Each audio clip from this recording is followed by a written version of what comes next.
Last time on the Market Snapshot. Well, we talked about this too. You got a lot of people that go to college. They get this high degree, and then they get out of college, and they don't even use that degree. They don't use it, and that's a waste of resources, really. Yeah.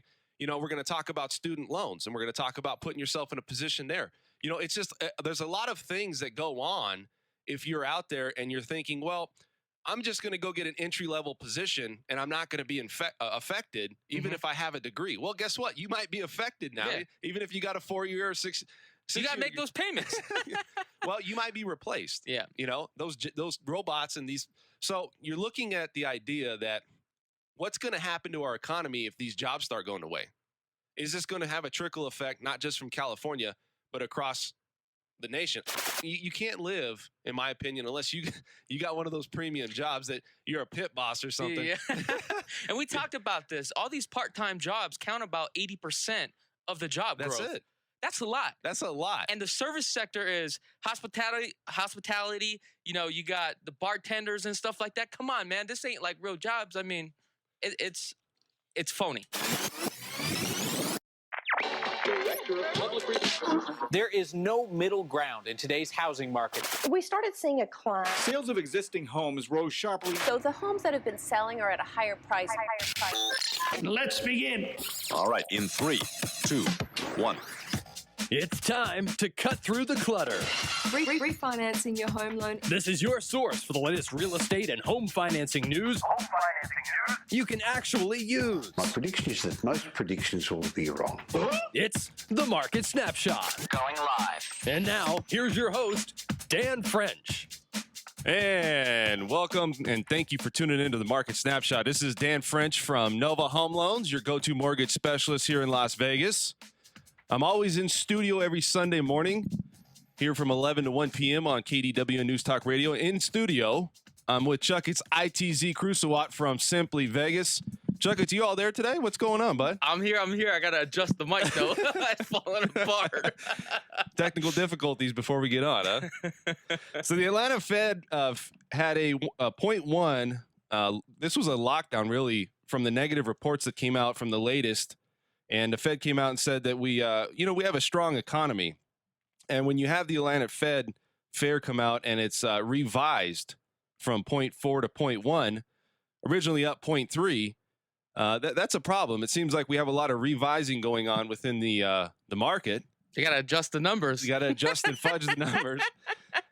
If companies are buying inventory, then that's good for GDP, gross domestic product. But what was revised for that was we have a 0.2 from 0.3. And I'm just telling you, that's a 1-point adjustment for the in inventory here. And government revising numbers, really, they're making this look better for our overall economy. You know, companies that have been loading up on inventory now is sitting with no one to buy these inventories. You know, last year, you look at it, they were taking a bunch of inventory or buying a bunch of inventory, stocking up on it, thinking that the economy is going to do well last year. And now it's this year, and some of this inventory is just sitting there, and they don't have any buyers for it. You know, you also have to look at the inventory sell down, which will subtract from the ADP, which is the employment report. And you know, when you look at this whole picture, weather is also to blame a little bit on the economic week data, right? Yeah, a little bit. So last year it was really cold. Mm-hmm. This year they used the same numbers to revise last year's numbers, and the first quarter of last year was, you know, it was down, and then we recovered, you know, second, third quarter.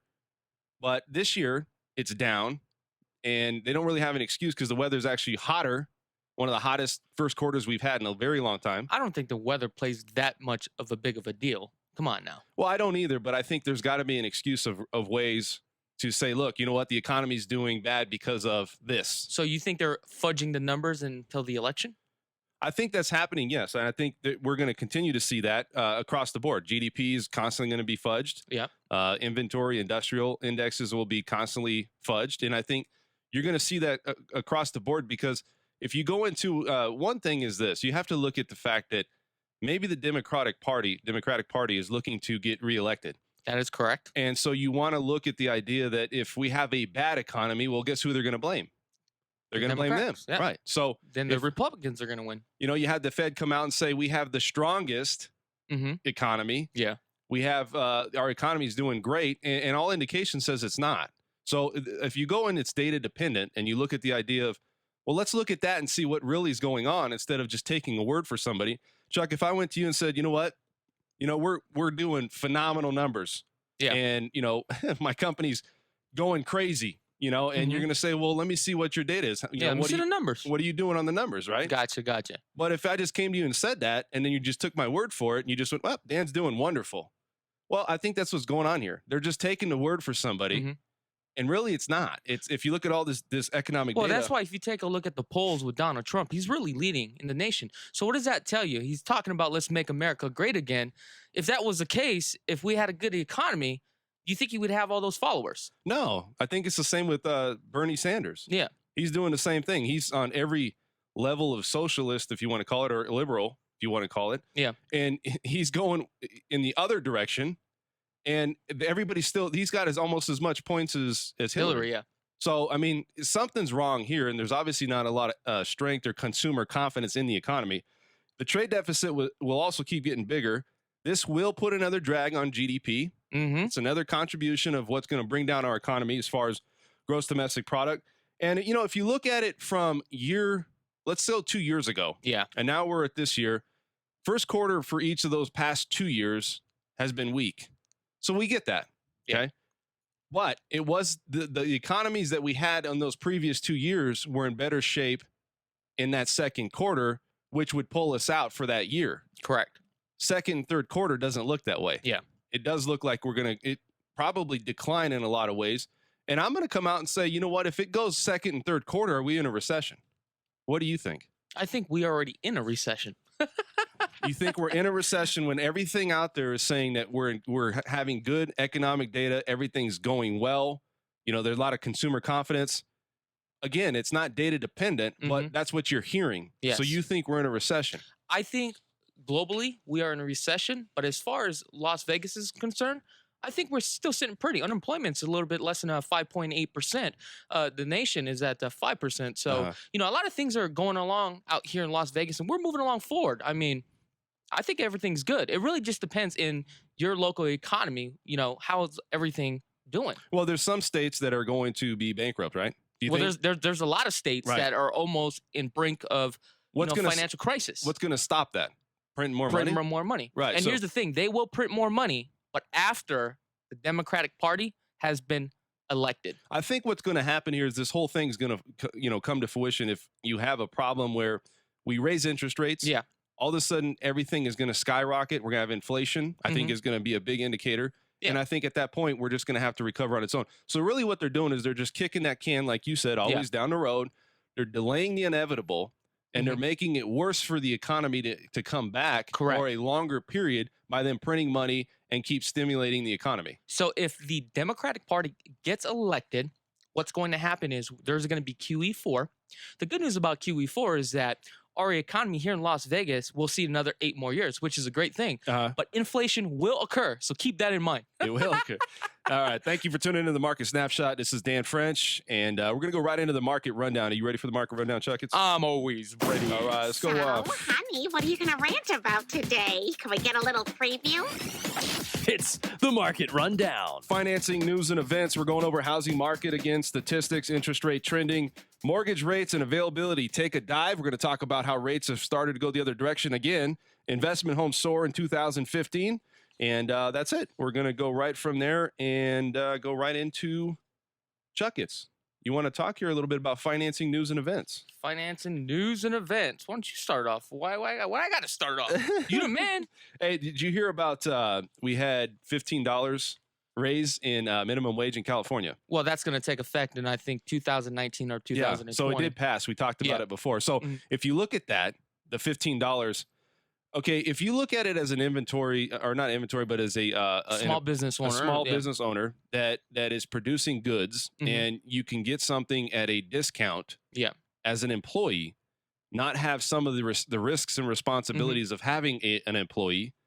Maybe you can cover it with, let's say, I don't know, a machine or something that would come in and just basically fulfill that need, right? Yeah. So you know, in the past, people would say, look, well, why are people getting increase in hourly wage? Well, a lot of it had to do with economic real data that was showing that we were actually economically going up and improving. Yeah. And that was a reward. Mhm. It was a reward for people that said, you know what, if you're making $15 an hour, it's because you have a skill or craft that's needed. And it's also needed because the economy's thriving and we're going to need to produce more. In this situation, it's almost we're doing it in a sense to just appease the employment. Well, it's also a catch-22 because you got to understand we've printed QE 1, 2, 3, and 1, 2, and 3, and inflation has occurred. So that's the reason why they're asking for more money, because they just don't have enough money to buy, you know, food and products for their household and family. So they're asking for a raise for $15 an hour. But the problem is that when you start asking for a raise, what happens is now the employer, the small business owner, now cuts down their employees and drops it to part-time jobs. Right. Now, the part-time jobs, like in Hawaii, if you work less than 20 hours, you no longer have medical insurance. Mhm. So if that's the case, if they raise up to $15 an hour, we're going to cut you guys all off because we don't want to pay more as a small business owner. So it's a catch-22. And here's the thing about it. So if your economy is not doing well, Yeah. and then you raise interest rate or raise the hourly wage, Mhm. when you raise that, not only does it have a problem with, you know, getting where people are not going to be employed for the work that they're doing, they may not be qualified for it for $15 an hour. The other thing is that it does raise the idea that we're going to, you know, reduce jobs. And I think at this end, it's more of if you put something in place and you have a reward for the economy for doing well, Mhm. you have to have some type of craft or skill, Yeah. right, for you typically to get an increase in wages. So they just artificially, I would say, in my opinion, raise them to appease the economy or appease Californians to say, look, I understand that your cost and your inflation and wage and things that are costing you every day as far as your housing and everything's going up. So we're going to appease that and give you $15 an hour. But at the end of the day, all they're doing is printing money to make that inflation go up. So they're trying to compensate for the amount of money that they're printing. Now, $15 an hour does not justify of all the increasing in, you know, the rent, the mortgage, the food, and all that stuff. You're still not going to make enough money because after $15 an hour, you're going to want $20 an hour. Or it could be a way for you to turn the direction and say, you know what, this is the reason why we can't afford you. Yeah. You know, if you don't have a good economy and it's a weak economy and they can't afford you as an employee now, they're going to find alternate routes to change or basically get you out of that job and find something else that will appease it. Mhm. So you looking at that idea in California is a starting point. Do you think that's going to progress across the nation? I think it will. Okay. I really do. And you Like here in Las Vegas, we're at, I believe, at $8.25 an hour. I don't even know how you can live off that. But here's the thing. This is my thought. Why are you working those type of jobs? These are the type of jobs where, you know, young entrepreneurs or kids that are just getting out of high school, these are the kind of jobs for them. Right. They're not career jobs. Well, and I think a lot of people, like you said, they go to college, they get out, they just want to, it's not saying they work at these, you know, fast food joints, but what they looked at is there's a lot of people that are maybe going to college that need those jobs too, right? It's not just people that, but you know what, if you walk in there, and let's just call it what it is. I mean, you had a lot of people that are in their, you know, upper 20s to 30s that are working in these jobs still. It's not saying it's a bad thing, but there should be a stepping stone, you know? And if you think that by working there, you're just going to stay there and you're going to be loyal, you're going to have, you know what, who's to say that your experience or your knowledge can't take you to another job that might be a stepping stone to something better? And that way you don't have to worry about raising those, you know, the minimum wage to $15 an hour. I think people are just getting comfortable in their position, in their job. It's, you know, 9 to 5, Monday through Friday, and they're just comfort. They're not willing to, you know, move up forward and move up to a better job and, you know, just better themselves, I guess. Let's talk about this. It's not always the fast food jobs too. Let's talk about maybe you're a cashier, maybe you're somebody that, you know, that you work at just like a retail store, you know, something like that. You know, retail is fine, but if you're working 2 or 3 retail jobs so you can make the $15 an hour, why don't you go find a job, one job that you could possibly, and you know what, I'm not saying it just could happen, but you put your time in on that. And then you say, at some point I got to increase my pay. So I need to find another job that's better, that has my experience that's needed. And I think that's what you have to look for. And now they're saying, well, let's raise it to $15 an hour. Well, great. But it's the same, at the same time, you could not have a job in 3 years. In 2019, when they have this, they might be a 3-year window for you, them setting up that game plan to eliminate your position so they don't need you.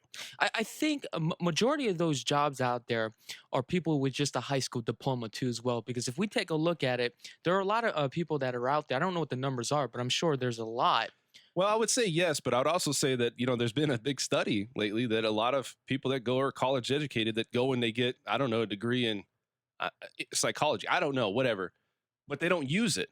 They just go into it and they don't use the reason why they went to college. They just went there, they got the degree, and now they're not using it. So now now you got to focus on, well, what do I need to do to get in that position? Or what does maybe the colleges need to set you up better when you're leaving to put you in a field that you actually went to college for, instead of just saying, hey, because they're all making money. These colleges, they're getting a premium for these college students to get, college educated. And then maybe they don't have that path coming out of college that they need. Maybe they feel like there's not a lot of sense of direction. It's great to go to college and get a degree, but if you don't know how to get into that point of how do I get started and you might have to start off at an entry level for whatever you're doing as far as your profession, but at some point you're going to get to what you got your degree for. According to creditreports.com, it says here that if you have an associate's degree, the average person makes about $31,000. If you have a bachelor's degree, it looks like you're making $61,000. If you have a master's, double the income. Yes, if you have a master's degree, $76,000. Doctorates, looks like you have $92,000. Okay, if you are a doctor here, you make up to $107,000. That's starting out. Yeah, that's pretty good. So, but obviously, you have to get into that field. Again, everybody has to have a start. If you go to college and you're already in debt coming out of it, right? How many years do you have to pay back that debt? I got one person that was getting a college degree, and he had to have a conversation with his daughter and say, you're going to college, and I understand that, you want to go to do a sport, which she's doing, but it's not a sport where you get, they're not giving her any type of benefits, if you want to call it. So she's going to college, she's doing this on her own, and she would rather do her sport than actually just go to college and work and then pay off the debt, and she's just going to worry about it later. Yeah. They have to have that talk. 10 years after you're into getting out of college, you're paying that debt back because you're going to be getting paid 4 years for college student loan debt. Now somebody's got to pay it back. I don't think they have to worry about it because they got that Debt Forgiveness Act. So yeah. Maybe that's the next pitch. Yeah. Hey, by the way, if you go in and you don't make a lot of money when you come out, 40%'s gone. Yeah. It's okay. All right. We got Koba's great big show at the Henderson Pavilion today at 2 p.m. Did you know about that? No, I don't even know who that is. Neither do I, but I just wanted to bring it. I like that name, Koba. Koba? Yeah, it's Kobe's week. So we're going to call it Koba. Koba? Or Kobe beef? Harlem Globetrotters will be performing at the T-Mobile Arena. Hey, I drove by that T-Mobile Arena. Yeah, you like it? That thing's hot. Is it hot? Oh, it's hot. And you know what? They got stores right down the thing where it goes right up to the arena. Mm-hmm. I like it. Nice. Yeah, I like it. You got to check it out. Did you go down there? No, not yet. Man, it looks like the Staples Center. Remember when we seen the Staples Center? Gotcha. It's exactly what it reminds me of. It's all futuristic. It's got a lot of like TVs and stuff that's up front. Sounds pricey. Man, I felt like I just wanted to go right in the middle and just hang out. Catch a tan from the TV, like, it's too bright. NoFX will be performing at the House of Blues. You ever heard of them? No, I haven't. Oh. Pure Aloha at the Silverton. This is for you, Chuck. Chuck's going to go down there and get himself some, what do you get over there? Lao-Laos. Some boy. What's that one with the pig and the, what is it? Pig. No. It's like the spam. Lao. No, spam. Oh, spam? Musubis? Oh, there you go. You got to get those back. Oh, I got that. Did you pack them? You got to pack them in a lunch. Hey, you know what? I actually got a can in my bag. Just in case if we go through a crisis, I can pop that out real quick. Tivoli Village will host the chef's table that benefits the Discovery Children's Museum, so you might want to check that out. That's pretty cool. Nice.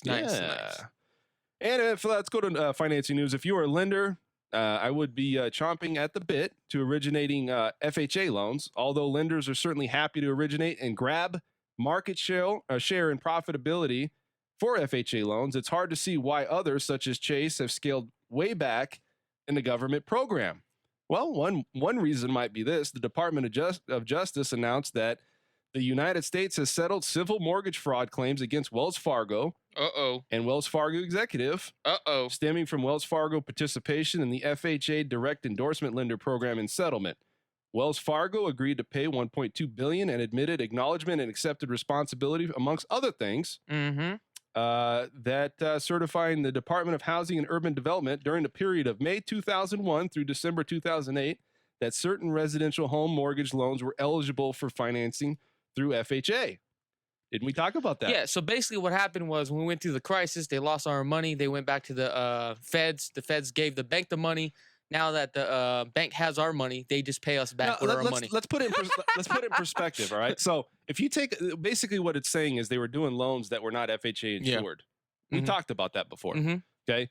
So now it's obviously you get one here, that one there, whatever. As a lender, yeah, you're obviously going to be, they'll take it, but they're going to let you know, and there's certain things and guidelines behind you selling it and getting it insured through HUD. Well, doesn't the underwriter know this before going into the deal and making sure that the overlays? Well, they should. And every time that I've had one, we turn it down because we don't want to hear things like this in the news. Yeah, that makes sense. And that's why, because you don't want to be selling a loan, getting an FHA insured, and then they find out later that it's not really under the guidelines. Yeah. It's not going to be insurable by FHA. So they were just pushing paper. Pushing paper. Also, the latest primary mortgage survey from Freddie Mac finds that rates plummeting in the lowest 2016 level and the lowest mark since 2013. And we're going to talk about that. That's because that they can't raise interest rates. If they did, we're going to have serious issues. And I think QE4 is coming. I think if we do raise rates, it's going to really, I think, take a lot of buyers out of the market. I think there's going to be a lot of uncertainty. There's going to be a lot of consumer confidence that's not there. And so they got to keep rates low. Like I've said, it's always going to go up. It goes up an eighth or a quarter of a point, and it turns right back around and it goes back an eighth or a quarter of a point back the other direction. So what I quoted about a month and a half ago is maybe about an eighth of a point higher than what and it's very subtle. So again, if you haven't refinanced your home, I got 2 of them going right now. Give me a call, 781-6682 outside studio. We'll get that handled. It's Dan French with the Market Snapshot. We'll be right back. We have a whole lot of show left. We're going to talk about investment homes. We're going to talk about a lot of things going on here in the Las Vegas market. We'll be right back. Get the latest financing and real estate news anytime you like. Just log on to danfrenchloans.com. Oh, sure, I can do that. Don't you dare go away. More with Dan and Company coming right up here on the Market Snapshot.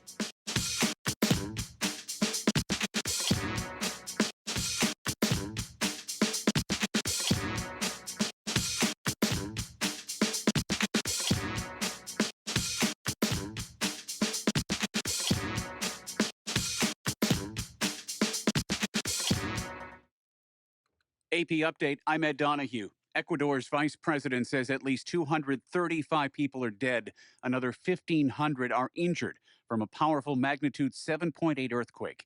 The AP's Joshua Goodman reports the relief effort has started in Ecuador. President Correa declared a state of emergency. There are 10,000 troops mobilized that provide assistance and help with rescue efforts. The authorities have responded pretty quickly, but the full scale of the damage isn't yet known. This is the strongest earthquake to hit Ecuador since 1979. It was centered on the country's sparsely populated fishing ports and tourist beaches. Would-be rescuers scrambled through the ruins of the provincial capital of Puerto Viejo, digging with their hands to find survivors. As officials set up shelters and field hospitals, residents said they felt like their entire town had been flattened. A local newspaper editor says it seems like nothing has been left standing in that community. AP Update, I'm Ed Donahue. And a good Sunday morning to you. Today's forecast calling for clear and breezy conditions with a high temperature topping out right around 80. Then more sunshine in store for your Monday with a high tomorrow in the lower 80s. Currently it's sunny and 74 degrees. And stick around. The Market Snapshot continues next here on News Talk 720 KDWN. Listen up, Vegas. Dollar Loan Center guarantees to beat the rate of any payday lender. You can even apply and get fully funded online at don't.bebroke.com.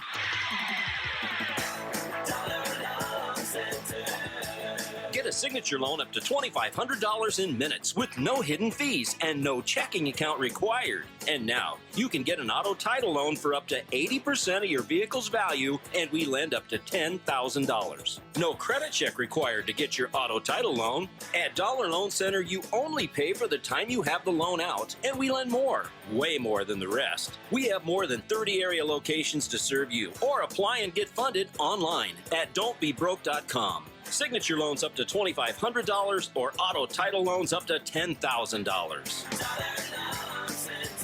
Call 702-364-LOAN today. Licensed by Nevada Financial Institutions Division. Customer must meet the normal loan qualifications. To review loan qualifications, visit us at don'tbebroke.com. Certain limitations may apply. Loans are subject to approval. KDON 720 AM kicked off the week with a new episode of Ask the Experts and a visit from attorney Brian A. Lowe. We were impressed, so Brian will return this coming Monday to answer your questions about estate planning to secure the future of your family. This Monday at 9 a.m. with Brian A. Lowe.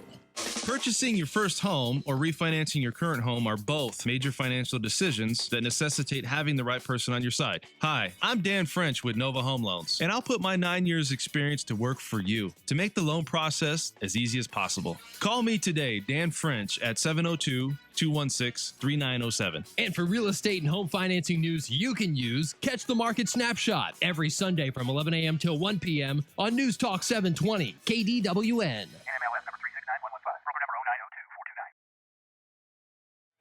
Wondering what happened to our country? Do you feel our Christian values and our American traditions are under attack? Then get involved in the conversation and listen to KDWN's oldest and longest running show host, me, Peter Lykopoulos. My show is It's Our Country every Saturday morning from 6 to 7 right here on AM 720 KDWN. Let me and the country know what you think.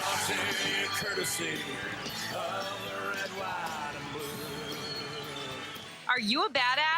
Then get ready. The Badass Dash is back. The ultimate obstacle course and adventure race will be held on Saturday, May 28th at Sam Boyd Stadium with a new course that's bigger and more badass than ever. Register now. Badasses come in all shapes and sizes, elite level, kids, teams, even canines. Register today at badassdash.com or check the link on this station's website. Run with Vegas's biggest badasses at the ultimate adventure race. The Badass Dash, Saturday, May 28th at Sam Boyd Stadium. Sponsored by Ted Wien's Complete Auto Service. Hey, Las Vegas, the rumors are true. The Steve Sanchez Show is every Sunday night at 7 p.m. right here on AM 720 KDWN. Caution, we don't sit around the campfire singing Kumbaya. Sunday nights at 7 p.m. right here on AM 720 KDWN.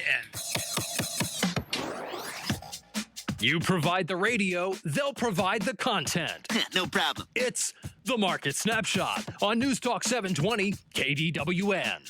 And welcome back to the Market Snapshot. This is Dan French from Nova Home Loans, your go-to mortgage specialist here in Las Vegas. You can reach us outside studio, 781-6682, to get a consultation. It's a free consultation. Actually, it's just a meeting, right, Chuck? So we got that going on. Also, you can reach me or look us up under my website, danfrenchloans.com. Again, that's danfrenchloans.com. If you want to go there and review past clients, past shows, that's a lot of good information. We're going to be putting this show up. We're going to just start some new shows here coming up this upcoming month. And you can also go us on, you can stream live right now. KDWN, we have an application. Live right now. Yeah. iHeartRadio, you can get us, right? KDWN.com, you can stream with us. You can see us there or listen to us there. You can also go to our Facebook. Right now we're streaming on Facebook, and we've been starting to do that. We get a lot of people tuning into this. Yeah. Highly recommend it. I mean, we don't always look the best, but we're going to have fun. Yeah, right. Would you like an autograph? Oh, sure. Whoa, did you hear that? Yep. That was an extended laugh. I like that. Come on, Chuck. You're not a star yet. All right. Not yet. Not yet. You know why you're not a star? Because you wore glasses. Mm-hmm. It looked like you were on that movie or that show Chips. Like you're a police officer on a motorcycle. Yeah. You got to walk in with those stars, with those sunglasses with stars. That means you've made it. You're a rock star. You're a movie star. You're not there yet. Not there yet. Not there yet, bud. You got to keep going. And you know what? I'm gonna call your mom right now. You can also tweet us at 781Nova. So there's no way you can't get a hold of us. Again, we have past shows. You can download the app. And or you can go directly right to KDWN.com and listen to us there. And also, I'm putting out a podcast. The podcast is up and live right now. You go to iTunes if you have an iTunes, if you're Apple, you can go and get that information. You could get it right directly to your phone and listen to some of the past shows that we have there. So if you missed this show, we want you to listen to it, but you could also get it again if you would like. Also, I do want to mention, if you go there and you register for that app, make sure to put a comment and put 4 stars on there, because the more... 4? I want 5. 5? All right, put 5 stars. The more comments that we have on there and more that you guys put the likes on there, what happens is it ranks us up even higher, so that way we can provide that content for everybody out there. So it's very important that you guys do that. And again, this is put in place, the market snapshot, to help and educate you as a consumer with all the changes that goes on. I mean, if all the challenges that we have as a loan officer and as him as a real estate agent, we're passing that information to you, because if you're out there, maybe you're not looking now, maybe you'll look in 6 months, maybe you're in the trenches now and you're looking and you're just kind of getting an idea about what's going on. You know, yesterday I had somebody that called me and said, hey, we're just getting started. So I went through the whole spectrum of what they need to do.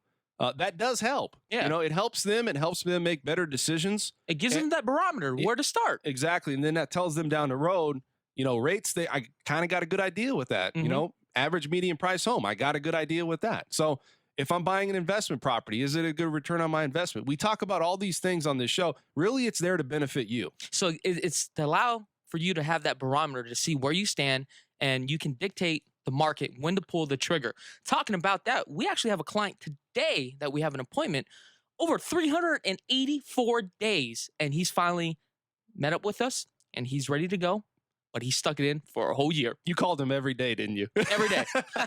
Bye now. Are you ready? I'm always Are you ready? Oh, like you ever see that cable guy? Are you ready? Are you ready? Are you ready? He leaves like 1,000 messages. All right, let's go over to QE1. Foreclosure activity takes a healthy tumble. Let's talk about this. The foreclosure activity during the first quarter of the year declined 36% of the housing markets to the levels not seen since the pre-recession period. Foreclosure filings were reported on 289 properties in the first quarter, a 4% drop from the previous quarter and an 8% decline from the first quarter of 2015. The new numbers mark the lowest quarterly total since the fourth quarter of 2006. So foreclosures are going down. Right? Correct. So does that make any difference on the economy? Does it show that there's obviously some stability, or it doesn't? Because I know we talk a lot about on the show, there isn't a lot of good economic data out there, but foreclosures, maybe it's the fact that people just aren't renting.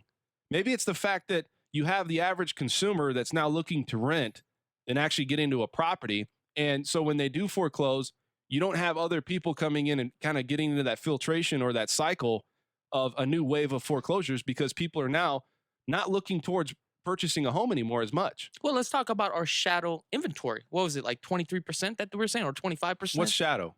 Well, shadow inventory is where people, they are still in their home, and they're still going through the process, and they have not gone through foreclosure yet, and they've been about 60 days late on a payment. I think you're going to see this with this and short sales. And I think short sales are still above 20%. There's a lot of them out there. So if you haven't looked at that idea, you're probably not going to want to do it. But, you know, if you want to, there's always room to possibly short sale your home. But I think it's this. I think with all this debt, you got part-time jobs, 2, 3 of them. You got a lot of consumers now that's not working as much, making as much. Yeah. And then you also have consumer confidence, I think, at a low. If it wasn't at a low, why are they looking for candidates for presidency to try to help with all these issues? Correct. So you look at that, and then you look at the fact that there's a ton of debt, and then they were burned already once. I think you see a lot of these foreclosures and these numbers going down because there's not a lot of people going back into purchasing a home. I think they looked at that idea that, you know what, maybe it doesn't make sense. Maybe now the average person that's out there, the average, American out there is now so far upside down, or doesn't make enough money to even pay a mortgage now, because now they don't have as much income coming in, and then their debt is astronomically high. You got student loan debt now reaching higher numbers than credit card debt. That's all debt.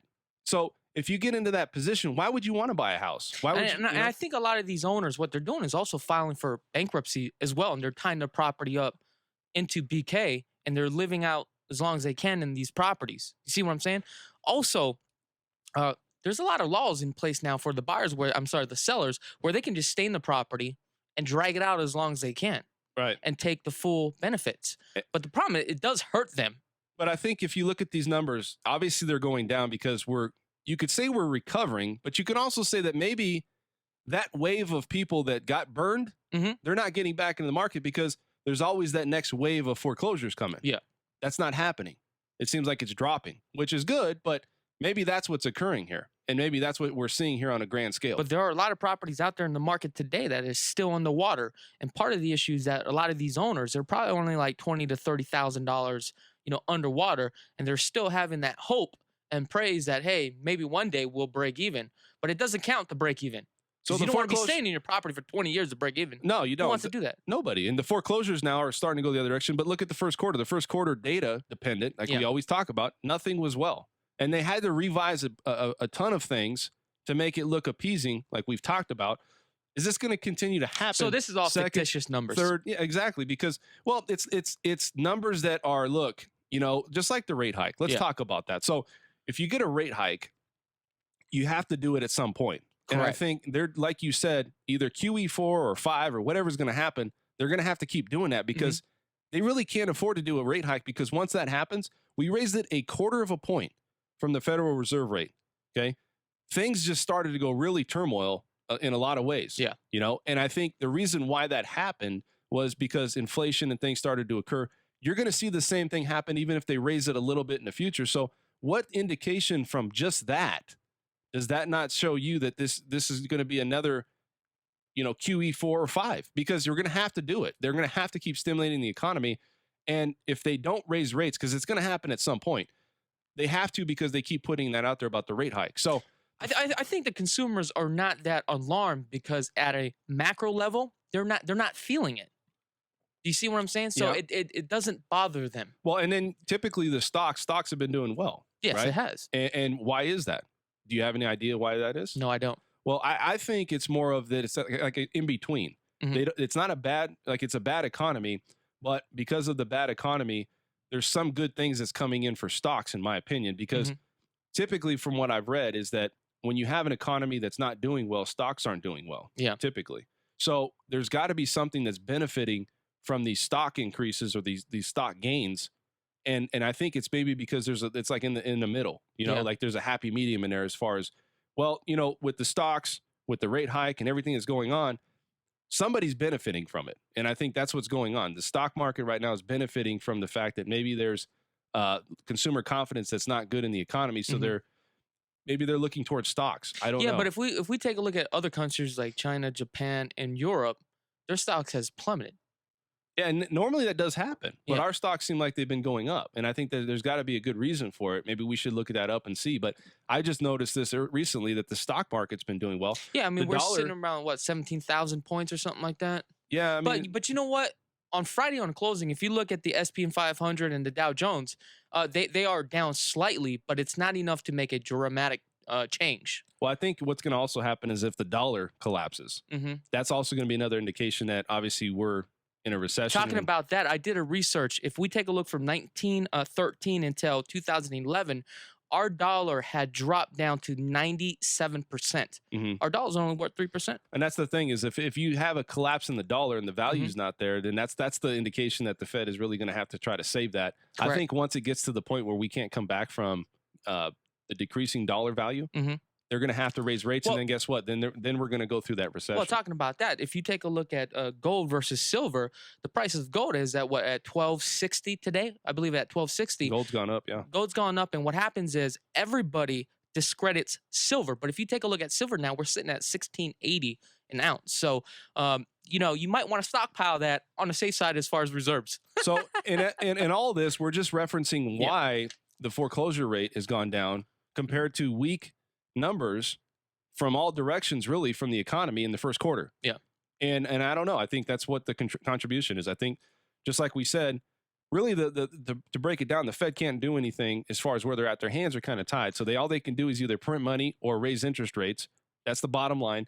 The foreclosures, my opinion, is a possibility of the fact that people aren't buying as much homes. You see it all the time, that renters are now buying more properties than buyers.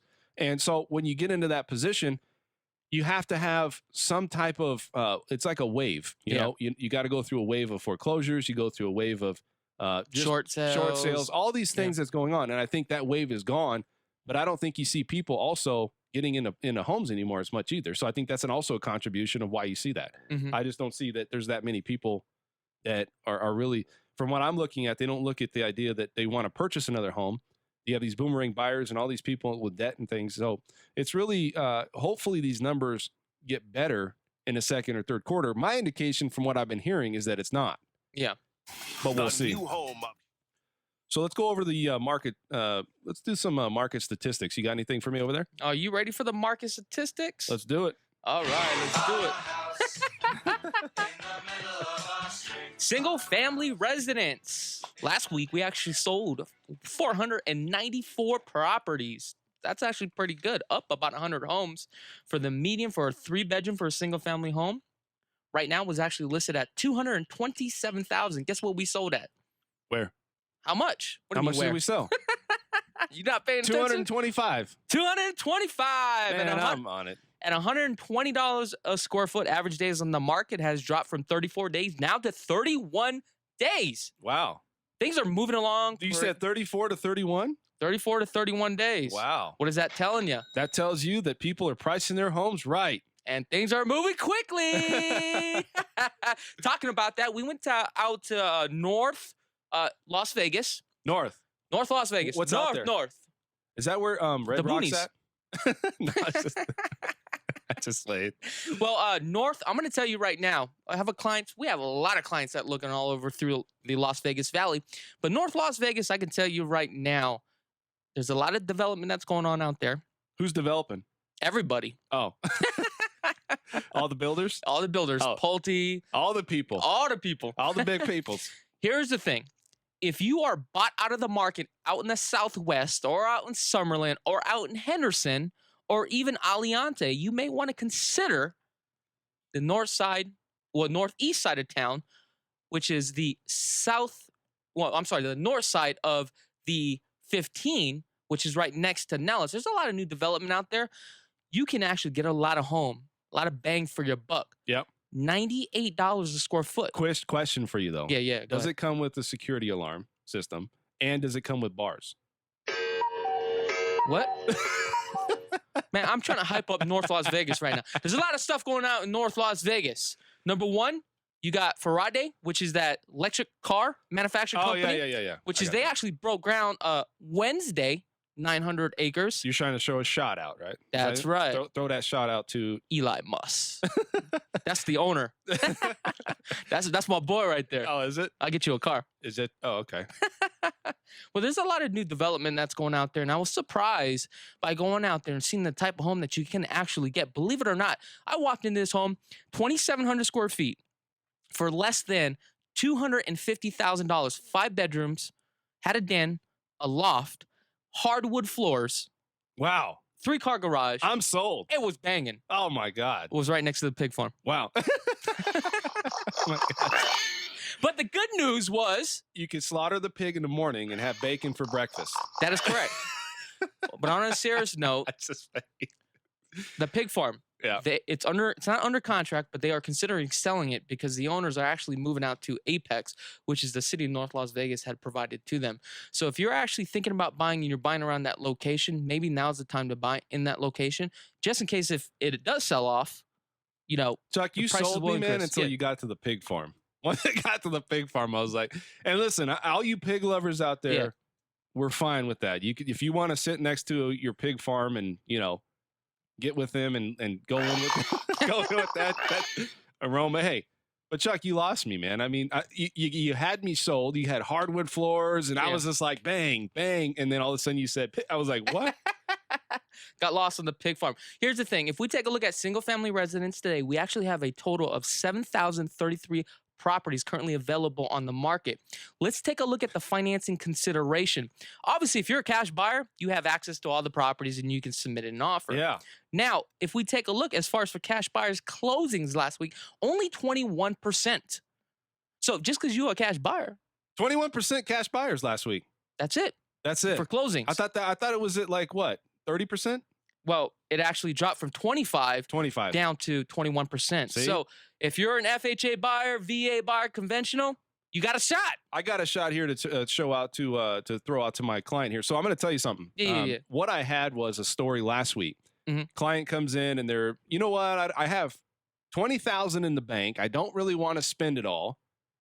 And I was like, okay, well, let's go over our options. So they're going to do the Home is Possible program.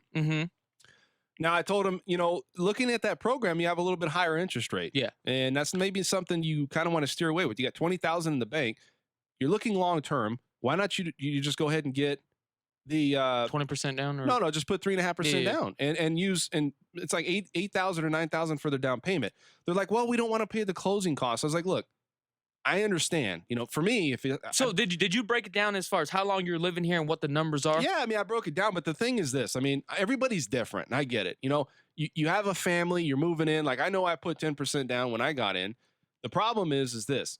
You have to look at the idea that some people want to save money, and people in this market, they don't want to just put money into a home. You know what? That's pretty smart, and I understand that. So for me, because you don't know if you're going to get out of that house in 5 to 7 years or less. Why is everybody trying to get in a home for free?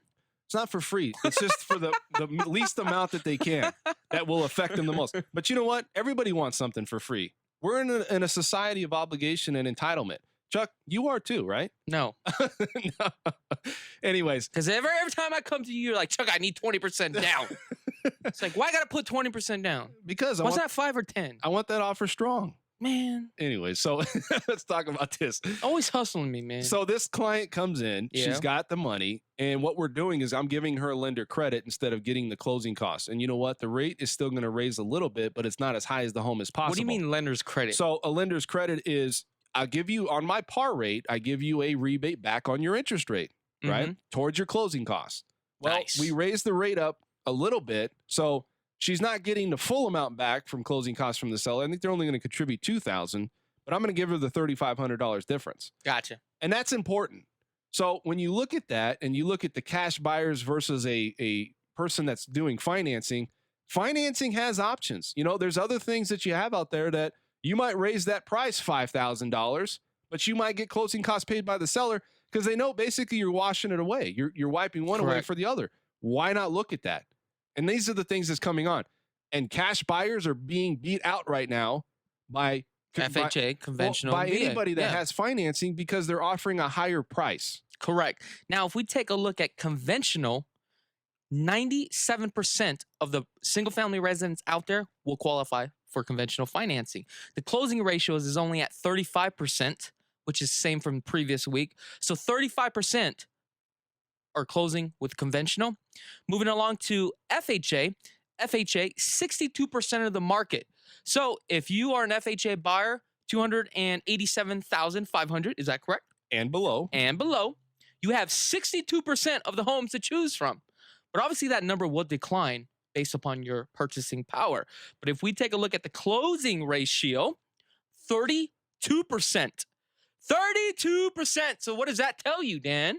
That tells me that there needs to be more buyers for, you said VA? No, FHA. FHA. That needs to be, tells me that buyers for FHA are out there. That means they're out there, they're spending money, they have opportunity. I think a lot of people kind of, stayed away from FHA. You know what? FHA is a good program.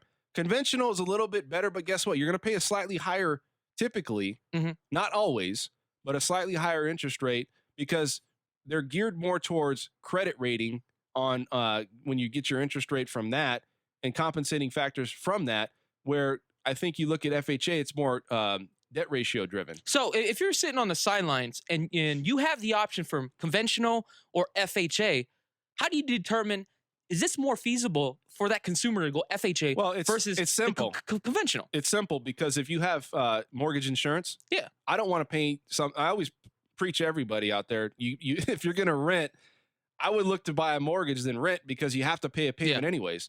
It's the same with FHA or conventional. Do you want to pay mortgage insurance because you have to, or you can get it dropped off at some point? Conventional will allow you to let it drop off after 20% equity. Why would you not want to look at that? If you're putting down already 5%, which is the minimum amount, if your home appreciates, you're in the house 3 to 5 years, you're going to remove that payment at some point. Who's to say how much appreciation your house is going to go over year to year anyways? Well, let me throw this in here, though, in the mix. If you're only going to be moving into the property for 3 years, then that's something that you may consider. But if you're looking for down the road, then you may want to consider the 20% down. Well, I think not everybody wants that. I have a person right now that wants to do 20%. Here's another story. They want to keep money in their bank. They're going to put 10% down. They can put the 20. A lot of consumers out there don't want to be mortgage broke and going into a home and not only paying a higher payment, but also not having any money for reserves in case something comes up. And I think that's smart. You know, a lot of people in the past, they would just be happy to get into a home. They would just jump into anything that they could, adjustable rate mortgage, not having any assets coming into it. They had little to no money out of pocket. Everybody would find a way, like you said, to give them that free home. And what happened? There's no money invested. There's no skin in the game. I'm out. You know, I'm out. I'm not going to stay in this home. I'm not going to put anything because I didn't invest anything, you know, but I think that even if you're a consumer out there, you got to weigh it out where you have to say, well, is it going to make me now, if you have, a couple $100,000 in the bank, of course you could put the 20%. Yeah. But if you're somebody that's a family that's got, 15, 20,000, they might not want to invest all that money because they want to keep some in reserve. You got to look at the idea that you're coming into a home. You got to now put in all the appliances, which, by the way, will give you a tax write-off at the end of the year. You got to come into play with the fact that now you have a mortgage payment that you have to pretty much account for. There's no restrictions on you saying, hey, I think I'm just going to, talk to the landlord and see if we could pay it, a few days late. You got to pay your mortgage. But at the end of the day, you going into a home and a responsibility like that, especially if you lose your job or something comes up in this market, there's, like we said, part-time jobs. There's a lot of instability and a lot of non-consumer confidence, like we've been talking about completely on this show, that people want to hold on to their money. And I think that's smart. A lot of people don't save any money these days. So you're saying people are more reserved and they're contracting a Very little reserved. bit more? And I think it's a wave. I think now this new generation is looking at the idea that we need to save money. We need to be on reserve. Stan French with the Market Snapshot. We'll be right back. Interest rate trading. We're going to still talk with Chuck here about a little bit more on the housing market statistics. And we're going to go talk into how the consumer confidence is really adjusting here in Las Vegas. We'll be right back. Ready for even more content? Yes, thank you. Check out past shows online at danfrenchloans.com. Yeah, now you're talking. Stick around. The Market Snapshot continues next here on News Talk 720 KDWN. The new home of Sean Hannity in Las Vegas. News Talk 720 KDWN. A Beasley Media Group station. Radio News. I'm Ed Donahue. How are you? It's a sunny day in New York. Let's make Tuesday a beautiful day, too. Bernie Sanders is campaigning. The New York primary is 2 days away. Sanders is hoping for victory in New York. He has won 8 out of the last 9 primaries and caucuses. Hillary Clinton says she has won a lot of states already. I value every voter. I'm not writing off any individual, and I'm certainly not writing off any state or region of our country. That's why I have 2 to 3.4 million votes more than he does. And by the way, 1.4 million more than Donald Trump. The he she's talking about is Bernie Sanders. Hillary Clinton was on ABC's This Week. Republican presidential candidate Donald Trump is not backing off on criticism of his party. The fight is over delegates and rules. For Donald Trump's campaign, the argument is that the system is rigged. Paul Manafort is Trump's convention manager. We're trying to let voters decide, members of the Republican Party, independents, decide who the nominee should be. Cruz advisor Ken Cuccinelli says Trump really wants the system changed so that he can win. Football teams don't get to get in the red zone and then demand a touchdown and then cry about it when you don't give them one. They were on ABC. Their comments come a day after Donald Trump said this. I'll tell you what, you're going to have a rough July at that convention. Party Chairman Reince Priebus on NBC. There's no room for threatening the delegates or the convention. I'm Diane Kepley. Rescuers are pulling survivors from rubble after the strongest earthquake to hit Ecuador in decades. It flattened buildings and buckled highways along the Pacific coast. Officials say at least 38 people were killed. A summit in Qatar failed to reach an agreement on a freeze in oil production. Officials say they need more time. Iran stayed away from the meeting and vowed to keep pumping oil. After an OPEC meeting back in December that had a similar ending, crude oil prices started tumbling. This is AP Radio News. Microsoft founder Bill Gates says the goals set for international development at the IMF World Bank meetings are a good start. If we had the best tax systems, the best primary healthcare systems, the best education systems of countries at every level of income adopted by others, then this development game would proceed very, very quickly. Gates says the commitment from the IMF and World Bank needs to be maintained. Disney's The Jungle Book is the #1 movie at the box office this weekend. You know who I am? No. I am the king of the bad dialogue. Call me Louis. And that is Christopher Walken as Louis. Jungle Book brought in $103 million in ticket sales this weekend, making it one of the biggest April debuts ever. Opening in second place was Ice Cube's Barbershop, The Next Cut. I'm Ed Donahue, AP Radio News. And a good Sunday afternoon to you. Today's forecast calling for clear and breezy conditions with a high temperature topping out somewhere in the upper 70s.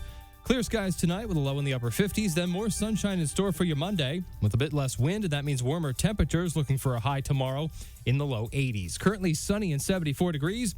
Stick around. Dan and Chakits return with more of the Market Snapshot coming up in minutes here on News Talk 720 KDWN. Purchasing your first home or refinancing your current home are both major financial decisions that necessitate having the right person on your side. Hi, I'm Dan French with Nova Home Loans, and I'll put my 9 years experience to work for you to make the loan process as easy as possible. Call me today, Dan French, at 702-216-3907. And for real estate and home financing news you can use, catch the Market Snapshot every Sunday from 11 a.m. till 1 p.m. on News Talk 720 KDWN. NMLS number 369115. Broker number 0902429. Cal Air, we'll be right there. 702-728-4. I'm Cal Sanders, owner of Cal Air Cooling and Heating. We're family owned and operated, serving Southern Nevada since 1979, nearly 4 decades. Cal Air is all about comfort. There is a number of things we do with air. We cool it, we can heat it, we filter it, we purify it, humidify it, dehumidify it, and we balance it. Our record at the Better Business Bureau and State Contractors Board really shows that we stand behind our work. We have a flawless record at both. We're available 24/7, 365 days a year to take care of your needs. We do have 1 hour response time during normal business hours. We'll get to your home in 1 hour or the diagnostic is free. We specialize in residential and light commercial work. We quote a firm price and that will be the price at the end of the job. There will be no surprises. Our team is just amazing. Don't take our word for it. Just get online and look at our reviews. Angie's List, Yelp, Google, or our website at cal4air.com. Cal Air, we'll be right there. 702-728-4AIR. It's the $1,000 Word of the Day giveaway. Every weekday, News Talk 720 KDWN is giving you the chance to be the nationwide winner of $1,000. Every weekday morning at 7:15, Dave and Chad will tell you what time the Word of the Day will be revealed. Make sure your radio is on News Talk 720 KDWN at that winning time. When you're given the $1,000 Word of the Day, you'll have 15 minutes to enter that word using the KDWN app on your smartphone or tablet. Or you can enter online in the KDWN Listener Live Player at KDWN.com. If you're the randomly selected nationwide winner, $1,000 is yours. Kick ass. Plus, everyone who enters the $1,000 Word of the Day contest will be entered into a random drawing for our grand prize, $10,000. Win or lose the daily contest, you could still win 10 grand. 10 grand. The $1,000 Word of the Day giveaway. Go to KDWN.com for contest details and rules. More live local talk than any station in Las Vegas. News Talk 720 KDWN, where locals come to talk. They're broadcasting live and streaming on every platform imaginable. Oh my God! Score! Score! Score! It's the Market Snapshot on News Talk 720 KDWN. Welcome back to the Market Snapshot. It's Dan French from Nova Home Loans, your go-to mortgage specialist here in Las Vegas. In studio today with Chakits ITZ Krulsawat. What's going on today, Chuck? I'm feeling good. How was your weekend, man? My weekend's been good. You know, yesterday, you know what's great about sunny days like this is that it makes you want to get out of the house. Really? I'm like, it's hot, man. I don't want to hang outside. Really? You know what? I was in the house and I felt like I was kind of wasting my day away. And I was like, you know what? Let's get out of here. Hey, I actually went down and seen that T-Mobile Arena yesterday. I wanted to check it out. Without me? You know what's so funny? We always talk about we going to hang out, but we never do. It's like you're always Chuck, busy, bro. We always hang out. We hang out on the phone. Yeah, we do. Like you call me more than my wife calls me. Yeah. Well, what are you doing? What are you doing? What are you doing? One ringy dingy, two ringy dingy. I feel like you're a little bit hurt. Are you hurt? No. Are you sure? Yeah. Okay. Oh, talking about that, Sport Chalet. Yeah. They're actually going out of business, so I think we should head down there right after this. It's going out today, so sales are on today? Yeah, sales are on today, and you know how like we're about to play the softball? I'm going right after this. We're going to go right after this. That's right. That's right. Check it out. But don't do it until we go because we want to get the first crack. Yeah, we want all the good discounts. All right, Single-family residence. The total that we currently have on the market today is 7,033 properties for single-family residents only. We talked about for cash financing at 100%, conventional at 67%, FHA at 62%. Let's move along to VA financing. 61% of the properties out there right now. A lot of VA buyers. I have a lot of VA buyers coming in right now. So, and I don't know where they're coming from, but I'm glad. So what this tells you is that the listing agent is now getting a lot smarter, and they are educating their sellers to prep their home for VA qualifications. Well, and here's the reason why. I mean, listen, VA is the best loan program that's out there, in my opinion. If you're a buyer. If you're a buyer. Because if you're a seller, it kind of sucks. Well, why though? Because the guidelines are, there's a stigma as far as stigma. So here's the thing. If I'm a seller out there, let's kind of erase this stigma. Because at the end of the day, I'm going to tell you that military and people that come in to buy a home are traditionally better in a lot of ways, and also they're prepared coming into this home. That means they're very structured. That means they have a lot of things in place already. That means if you're a person out there selling a house, I would look at them very strongly because I know that probably is going to be a loan that we close. And I'm probably going to get the price that I want for it. I think one of the stigma is the guidelines for financing as far as when the appraisal goes out there. Okay, so let's say this. Here's the stigma. The stigma is the appraiser goes out, the appraisal that's ordered is a VA appraiser. Okay, so it takes an extra 3 or 4 days. Okay, so what? But as far as for the pricing is concerned, they're pretty conservative. If you take a look, for a fair market value property, they're going to want to be dead on. FHA is typically around 3%, I've noticed. Conventional, they'll take it up to 5%. Also depends if you go out there too as well. And I'm going to tell you right now that a lot of VA buyers, they can get that lender credit from me. So even if you don't get closing costs, I traditionally can give a high rebate on your interest rate to give you closing costs. And I'm just telling you, if you're a seller out there, I'm looking at everybody as being strong. Conventional strong too. I would probably put, and this is just my opinion, VA above FHA because a lot of times FHA buyers, they're a little bit squirrely. Well, let me give you another stigma for the sellers on a VA. The seller has to pay for the escrow fees and also for pest inspection. But here's the thing. It doesn't really cost that much. It's about $500.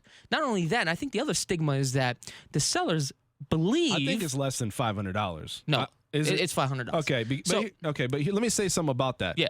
You're already getting seller contribution, right, typically, or you're asking for it. Typically, but that's the problem. The seller is always under the impression that, hey, we have to pay for the full amount of closing costs. That is not true. That's very not true. Okay? And I'm going to tell you, true. you can pay for almost everything. I'm going to say you can, everything but the termite inspection. And I'm going to tell you something about this. Yeah. A lot of those fees are covered up by a lender credit. So my fees are $12.99 for processing underwriting, flat fee, regardless loan amount at Nova Home Loans. Yeah. A lot of times on the rebate that I give back on that interest rate for VA veteran loans, I'm going to tell you that actually covers our closing costs a lot of times, and it also might even cover more than that. It might, and you know what? If you want to take your rate up slightly, which a lot of people do, 1/8 of a point, 1/4 of a point, you might get all your closing costs paid for. Well, let me ask you this on a VA. What's the max? In addition, is there a mortgage insurance premium? On a VA, there's no mortgage insurance. There's a hazard insurance. And that's great. The other thing is that if you look at the idea about how VA works, it's really no different than any other loan in the sense that you might have to go to the VA and get like the eligibility, or you might have to order the appraisal that takes 10 days. We have a VA underwriter, and I think that's important because you don't have to outsource it to another bank and say, since you're VA, we have to. So there's nothing. It all comes down to what you have in store in-house, right? Yeah. So it just makes it easier. If you have a good processing team and you have a good staff in place, it doesn't matter. VA loans are the same. They're better, in my opinion, than FHA loans. Matter of fact, because there's no mortgage insurance, I think they're better because of the rate and no mortgage insurance on conventional Well, loans. it's better if you're a buyer, but if you're a seller, I would rather accept FHA versus VA. I wouldn't.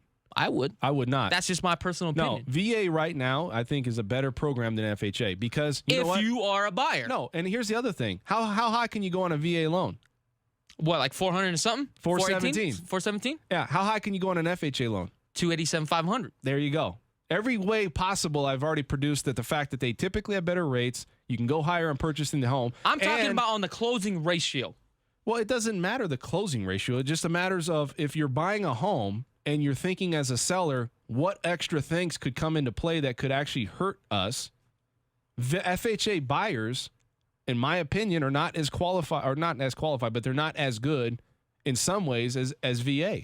I think it doesn't matter if you're VA, conventional, or FHA, as long as you educate the buyer and seller and you structure the deal correctly before you enter into a fully executed contract. And I'm looking contract. at this from the seller's point of view. I'm not looking at it from the buyer's point of view, saying, yeah, I'm qualified, great.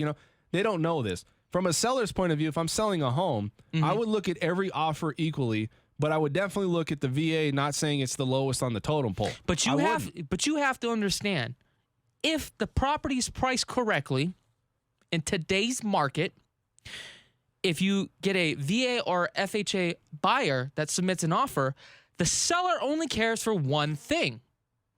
When the dust settles, how much money am I going to make? Typically on an FHA, you will make a couple $100 more versus a VA buyer. How? Because of the fees that they are negotiating. But you raise it up $5,000. Let's say it's $100,000, and you raise it to $105 to cover the closing costs. But I'm You're talking not out of about pocket anything. I'm talking about if you submit the exact same offer, but then you have the qualifications that is required by VA financing that is required. At the end of the day, FHA will always have that little edge. For what reason, though? Because the seller always wants top dollar. If you submit an offer for me for $200,000 on the FHA, and I give you closing costs of $6,000, and the same thing with a VA buyer, same exact offer, but I'm required to pay for the appraisal, not the appraisal, but I'm sorry, the termite inspection, also the escrow fees. Okay, at the end of the day, you're not required as a seller to do that. Yes, you are. That's asked.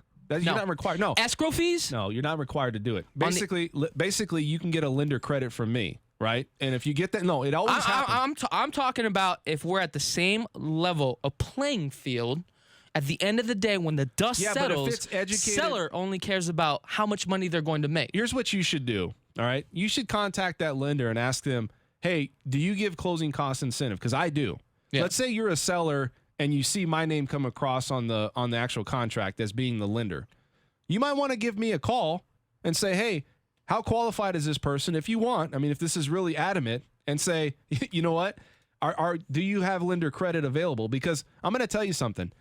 Most buyers don't really, in my opinion, don't cost any more on FHA versus VA. Yeah. In the sense that even if you get enough closing costs, or let's say you get none and there's a lender credit, it doesn't affect the seller anyway, because the seller is either going to raise the price, he's going to drop the closing costs. I'm saying is you can negotiate these closing costs and the stigma that VA brings, because you know what? VA buyers are very, very strong. Now, let's move on to the VA. I'm going to move on to the buying side on the VA. Okay? If you go into the deal and you can structure and set up your VA buyer correctly, yes, you can beat FHA buyers. It just really comes down to how you structure the deal. Well, but I'm saying this. Don't come into it as a seller, and I want to remove this from everybody. All right? Get this out of your mind. It doesn't go cash. Cash is always going to be there, but financing world. Well, proof's in the pudding. We're running the numbers. The financing world is not conventional FHA and VA. I just had somebody that came to me. They were approved. There were 6 people offer on the property. They just increased the purchase price. That seller is smart because they're going to make more money. They contributed like $3,000 towards closing costs, and I'm giving the rest. So at the end of the day, they're still getting that house higher than what they wanted. And I'm going to tell you that get that stigma out. It's conventional, FHA, and VA. It's really dependent on case by case and how strong that buyer is and how much they can contribute, including a lot of these VA buyers, they can contribute money. They might not need, other than the termite inspection, they might not need any closing costs. What if you come in and you got $5 or $10 grand in the bank? Well, see, that's a different story. That's what happens a lot, But that's what I'm trying to explain to you. That's the stigma out there. But now let's move along because I don't want to just stay on VA here because we got a lot of content Hey, to provide. I got veterans back, all right? So just go ahead. You go ahead on. Go ahead whatever you're doing. I just want to let everybody know out there. Hey, you know what? I'm dropping the mic on here. VA, if we take a look at VA, 61% of the market today, homes are available for VA. But if we take a look at the closing ratio, it's only at 13%. 31% is FHA. You see the difference between the gap here? Yeah, but that shouldn't be. You get what I'm saying? So what happens is that should not be. The reason why that's probably like that is because there's probably not enough VA buyers out there. No, I'm going to tell you why. It's because real estate agents out there are educating their buyers to think that way, and it's not that way. You mean the sellers? But go ahead. Realtors are educating their buyers and their sellers. Yeah, I'm sorry. Excuse me. You're right. Your sellers out there to say, you know what? Don't look at this first because there's more costs and they're going to add for closing costs. You know what? There's so many things out there that we can do now to give lender credit. Do not think that way. And if you're a realtor out there, I would stop educating my client that VA is the worst, one of the lowest that you can get as far as offers. Right now, we're in a multiple offer situation. Yeah. We have less inventory. We got 4 or 5 offers being put on a property. Do not overlook the fact that VA buyers are very strong, and a lot of times they come in with money. They might not need your money. Well, here's the thing. On the selling side, the first thing that you do to structure the deal, once you have multiple offers, including VA buyers, one of the things that you do is a seller net sheet. At the end of the day, how much are these offers going to make me? Then from there, we take a look at the terms and the conditions of the contingencies that the buyers or concessions that the buyers are asking. Then from there, now we look at the type of financing. Now, based upon the type of financing, what are the conditions based upon the financing as well? So that's how I look and structure every deal when we go into a deal. Then we send out counters from there. I'm not saying VA buyers are not great. Because I'm not saying you are. I'm saying the stigma I am out there, great. No. The stigma out there is that sellers are being coached that, oh, well, realtors told me that don't offer to take this off. You know what? That's BS. I'm going to tell you something.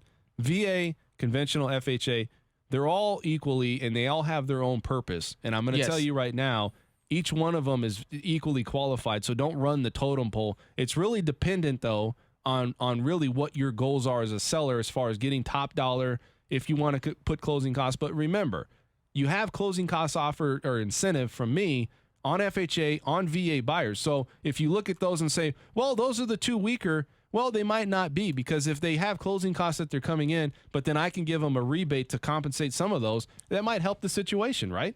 That makes perfectly sense. I mean, I agree with that. I mean, it's a catch-22. It depends how you look at the offer. Now, let's move along for townhomes. We haven't talked about townhomes for a while. We've only closed 44 townhomes last week, which is we're up by a couple. Now, the median price for a townhome today is at $151,000, believe it or not.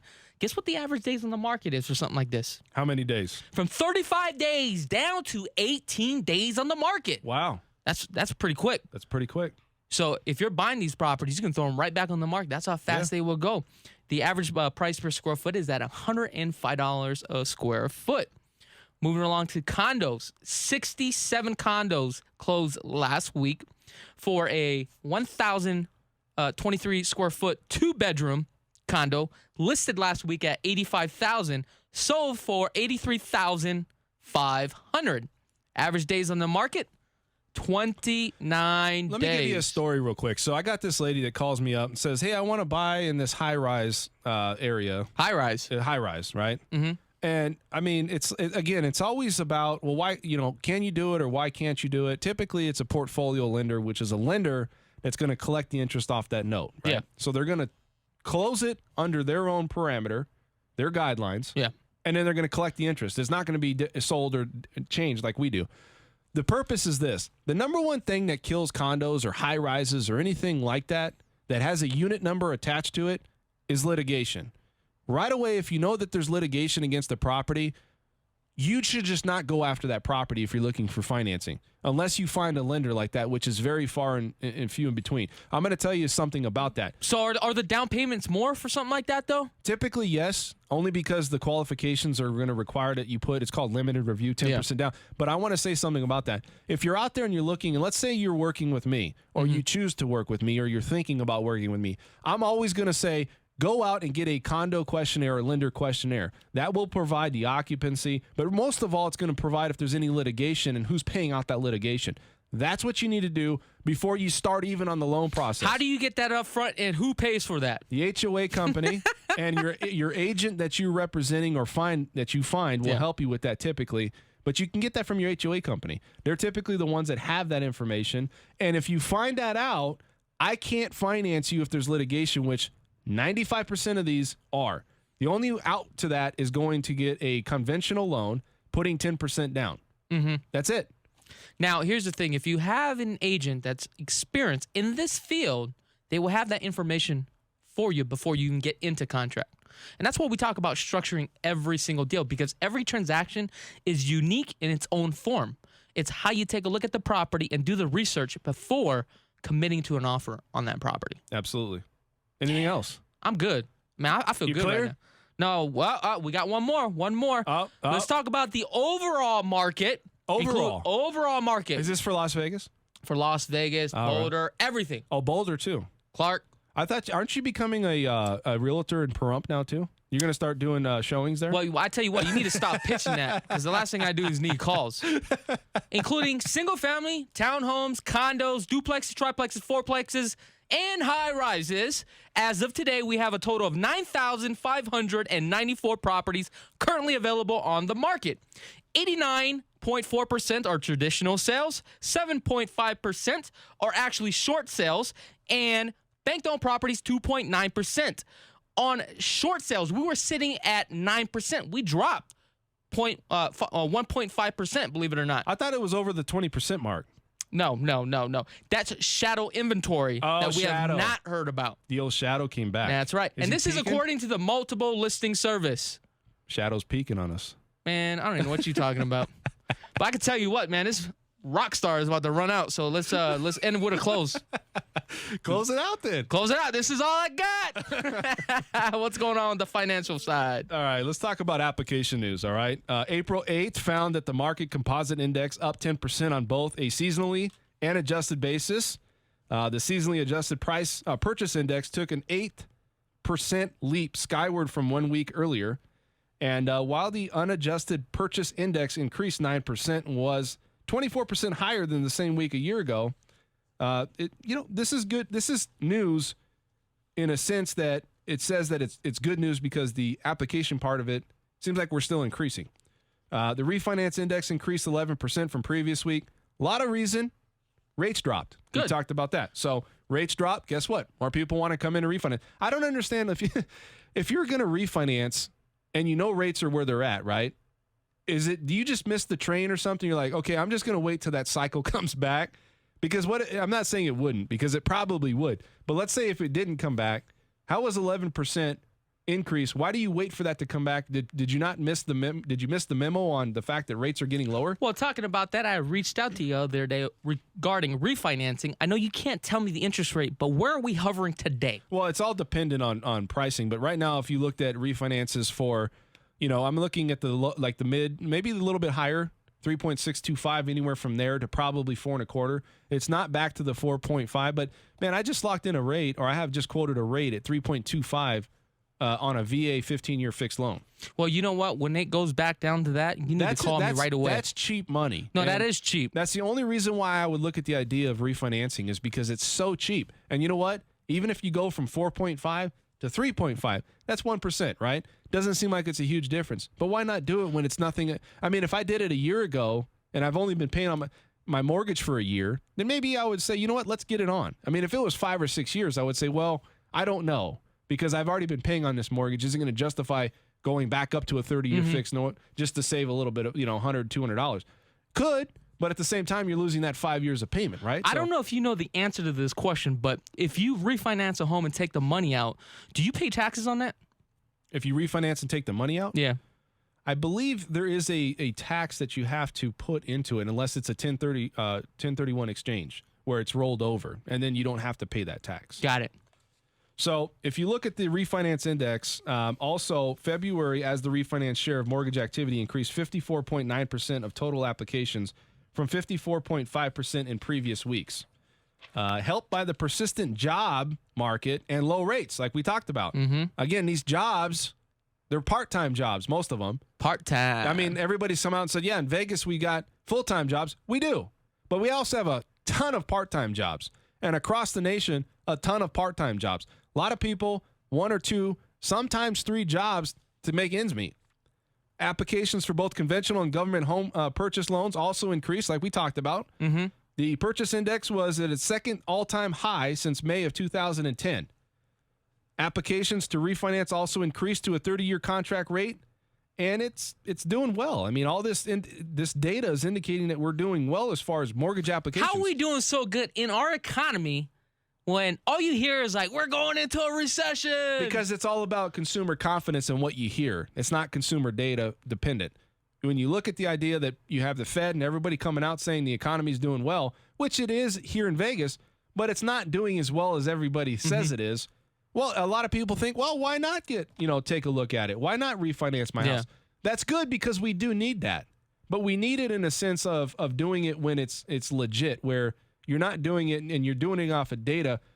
We always need to have people that need to purchase and refinance homes because really the housing market is one of the backbones to our economy. I believe it's only about 22% of our economy. But it's still one portion of it, right? So if that goes away, that's going to hit us pretty hard, right? So you look at it and you say, well, these applications are up, refinances are up. That needs to stay that way. I don't think it's always going to be that way, but it's a good sign that obviously people have enough consumer confidence that they want to jump into a mortgage. They know interest rates are cheap, money's cheap. Do it now, because if they do raise rates, which it will happen, it could cause some turmoil here as far as the economy and things that's going on now. So if I'm listening to this and I want to jump in now, how do I get a hold of you? Well, we're going to talk about that in a second. Okay. Housing starts data is leading indicator of the state of our economy, right? So the report provided the Bureau of Census takes into account the data from both single-family homes and multi-family dwellings. Building permits also released with the housing starts data that the number of permits issued monthly, analysts can attempt to estimate for the upcoming months starts at 10% or higher. That could be good. So that means that the housing market is still, permits and things are still being produced. Yeah. It's not a huge number, but it's still good. Mortgage bonds finished the week near unchanged, which kept rates in check. This was another week of choppy trading, and rates improved slightly Tuesday morning in response to the sentiment that the Fed will not raise rates until December. So now they're saying it's December. After the election, actually. So it was a possibility of 4. Yeah. Then it was a possibility of 3. Now there's a talk of December. And I thought they were supposed to have this Fed meeting this week or this month about that. So, however, the Fed official said earlier rate hike was not a mistake with all the things that come out. Right now, it's not feasible to do that. Weekly jobless claims printed at 253,000 versus the 270,000. Industrial production fell. That's bad. 0.6 versus the expected unchanged reading. So, you look at mortgage interest rates, we finished the week about 1/8 of a discount point better. And I'm going to tell you that that's what's happening. We lost 1/4 of a point. We gained 1/4 of a point. That's why you see all these refinances coming back. Rates are still in the mid to high 3s on a lot of loan programs out there. This is Dan French with the Market Snapshot. We'll be right back. We have a whole lot of show left. We're going to talk a little bit about how the economy's doing with consumer confidence and how some consumers don't save money. We'll be right back. AP Update, I'm Ed Donahue. The New York primary is 2 days away, and for the front-runner Donald Trump, it's a chance to widen his lead. Trump advisor Paul Manafort says they want to challenge the current delegate system. We're playing to open up the process. We're trying to let voters decide, members of the Republican Party, independents, decide who the nominee should be, not the party bosses. That's the system of the 1920s, not 2016. Manafort was on ABC's This Week. For the Democrats, Bernie Sanders is hoping to keep the momentum from recent victories. One issue he's focusing on, raising the federal minimum wage to $15 an hour. I'm trying to set a high bar. I'm trying to be a leader which says, let's go, America. Let's move in the direction we have to go. And Sanders was on ABC's This Week, and so was Hillary Clinton. The people who are behind the fight for 15 support me, not him. The people who I have worked with to try to raise the visibility about this important issue stand with me. AP Update, I'm Ed Donahue. And looking at today's forecast, we're calling for clear and breezy conditions with a high temperature topping out somewhere in the upper 70s. Clear skies overnight with a low in the upper 50s, then more sunshine in store for Monday and a high tomorrow in the lower 80s. Currently sunny and 75 degrees, and don't touch that dial. The market snapshot continues in minutes right here on News Talk 720 KDWN. Are you a badass? Then get ready. The Badass Dash is back. The ultimate obstacle course and adventure race will be held on Saturday, May 28th at Sam Boyd Stadium with a new course that's bigger and more badass than ever. Register now. Badasses come in all shapes and sizes. Elite level, kids, teams, even canines. Register today at badassdash.com or check the link on this station's website. Run with Vegas's biggest badasses at the ultimate adventure race. The Badass Dash, Saturday, May 28th at Sam Boyd Stadium. Sponsored by Ted Wiens Complete Auto Service. Purchasing your first home or refinancing your current home are both major financial decisions that necessitate having the right person on your side. Hi, I'm Dan French with Nova Home Loans, and I'll put my 9 years experience to work for you to make the loan process as easy as possible. Call me today, Dan French, at 702-216-3907. And for real estate and home financing news you can use, catch the Market Snapshot every Sunday from 11 a.m. till 1 p.m. on News Talk 720 KDWN. If your checking account is causing you headaches, come to One Nevada. With 46,000 free ATMs, merchant rewards, innovative mobile banking apps, and cash back every month, we're the cure for the common checking account. Apply online today or find a local branch at onenevada.org. One Nevada Credit Union. Our one focus is you. One Nevada is open to all Clark County residents. Federally insured by the NCUA Equal Opportunity Lender. Man, do I love card night. You ready, boys? You got a king? Go, Fish Dad. Oh, come on. This is WWE superstar Titus O'Neil. The smallest moments can have the biggest impact on a child's life. Take time to be a dad today. Learn more at 877-4DAD-411 or visit fatherhood.gov. Brought to you by the U.S. Department of Health and Human Services and the Ad Council. Grant a Gift invite you down to Town Square, Las Vegas, April 30th for the 7th annual Autism 5K Race for Hope, Fun Walk, and Family Resource Fair. Help bring awareness during National Autism Awareness Month and help raise funds to help treat children and families locally affected by autism. For more information, visit www.grantagifautismfoundation.org. That's grantagifautismfoundation.org. Grant a Gift 5K Race for Hope, April 30th. Join us to help make a difference in our community. It's the $1,000 Word of the Day giveaway. Every weekday, News Talk 720 KDWN is giving you the chance to be the nationwide winner of $1,000. Every weekday morning at 7:15, Dave and Chad will tell you what time the Word of the Day will be revealed. Make sure your radio is on News Talk 720 KDWN at that winning time. When you're given the $1,000 Word of the Day, you'll have 15 minutes to enter that word using the KDWN app on your smartphone or tablet. Or you can enter online in the KDWN Listener Live Player at KDWN.com. If you're the randomly selected nationwide winner, $1,000 is yours. Kick ass. Plus, everyone who enters the $1,000 Word of the Day contest will be entered into a random drawing for our grand prize, $10,000. Win or lose the daily contest, you could still win 10 grand. 10 grand. The $1,000 Word of the Day giveaway. Go to KDWN.com for contest details and rules.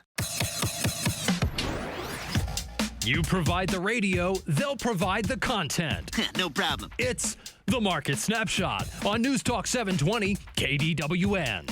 Welcome back to the Market Snapshot. This is Dan French, Nova Home Loans, go-to mortgage specialist here in Las Vegas. Here with ITZ Chakits, Krulsawat, ITZ. The king of all kings of realtors. It's Chakits.